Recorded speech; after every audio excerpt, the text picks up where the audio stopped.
Hey guys, Matt here. Tonight we're going to talk about how long to rest in between each of your sets for hypertrophy. So we've already talked about volume. We're going to be sitting somewhere between 10 and 20 sets per muscle group per week. So even if we split that into 2 workouts, let's say we're going to do 5 or 6 sets per workout. And each of those sets is going to be taken close to failure. So 3 reps in reserve or closer to failure. So we want to know that in between each one of those sets, when we go to the next set, we're ready to do that. So I guess there's kind of 4 things that you could keep in mind, and then we don't have to overcomplicate this. The first thing is the target muscle ready to go? So if you just finished a set of bench presses, say you're in the 6 to 8 rep range, you hit your first set 8 reps with 2 reps in reserve. We want to know on that next set, or we want to feel that our chest is ready to get back into that 6 to 8 rep range, somewhere in 2, 3, maybe 1 rep in reserve. So we want to know that the muscle group that we're trying to hit is ready to give a full effort. So it should be pumped, but it's not overly tired and it's not still burning. The next one is your cardiovascular system shouldn't get in the way of that. So if you think about like a set of back squats, say you do a set of 10 back squats, if you're taking that pretty close to failure, your breathing and your heart rate are going to be absolutely through the roof.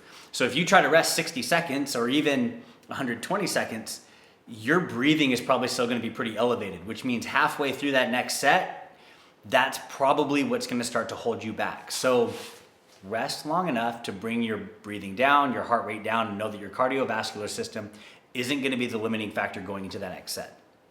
The third thing that I like to think about is what's my mental state going into it. I want to be able to attack every single set. I enjoy this. I like it.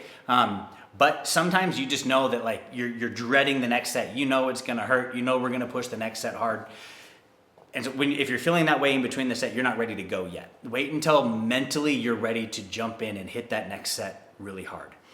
And then the fourth thing to keep in mind is how are the other muscle groups that are helping the target muscle group, are they ready to go as well? We call those your synergistic muscles. So if you're thinking about like a bench press again, if we're targeting our chest, well, we're also hitting our front delts and we're also hitting our triceps.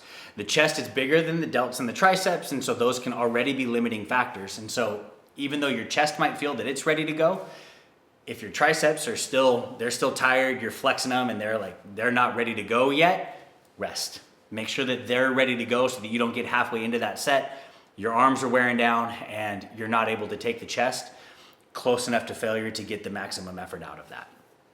So how long to rest, that can really depend, and it can depend up by muscle group.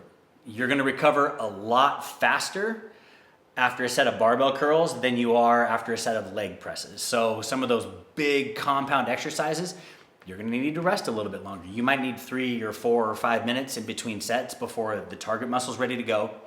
The supporting muscles are also ready to go. Mentally, you're feeling strong and ready to attack your next set, and your breathing has come down well enough that cardio is not gonna be the limiting factor for the next set. Think about a set of calves. How long do you have to rest in between a set of calves? Probably not very long, but then get into a set of back squats or get into a set of pull-ups. Those are gonna take you a little bit longer to recover from. So finish your set, take a seat, rest, give yourself enough time to check off all 4 boxes before you go into the next set. That's also my perspective when I come into the gym. So that's also what I do. I like being active outside of here. I like doing a lot of other things. I like knowing that if friends wanted to go mountain ski or go skiing or go mountain biking, or they wanted to go do something, I'm in good enough shape that I could go and do that and have a good time, even though it's not a passion of mine. But when I'm in the gym, I'm not training for that.